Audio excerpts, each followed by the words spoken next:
tingnan mo yung deliver mo, electric pan, bibigyan mo ako ng baby wipes? Kung hindi ka naman, ano? Inuulit ko nga sir, hindi ko alam ang laman Wala nito. nga akong pakialam at saka huwag ka mangangatwiran sa akin. Dahil tingnan mo nga yung deliver. Sa'yo kaya mangyari yan. Oh, magbaliktad tayo ng sitwasyon. Ay, pero mahinahon ka dapat, hindi yung nagagalit ka. Nakakairita kayo eh.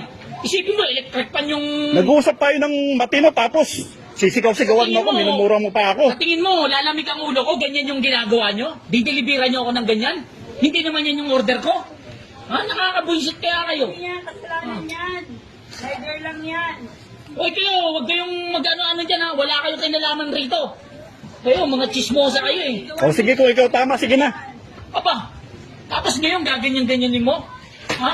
O, Sige na, para manahimik ka na. Ha? Ganun-ganun na lang yan. Para manahimik ka na, alis na ako. Aba, dapat lang yan.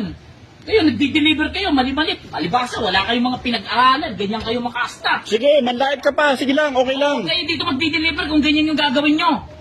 Wala kayong ano, pabidyo-bidyo ka pa, pabidyo-bidyo ka pa. Siyempre, ebidensya ko to, bakit ba? O, bakit May karapatan ako. Gusto mo kasuhan kita? O, di ko, magkaso ka. Ha? Sige, magkaso ka. Kapal na mukha mo ha. Kapal na mukha. Grabe ka. Ganyan-ganyan ka pa.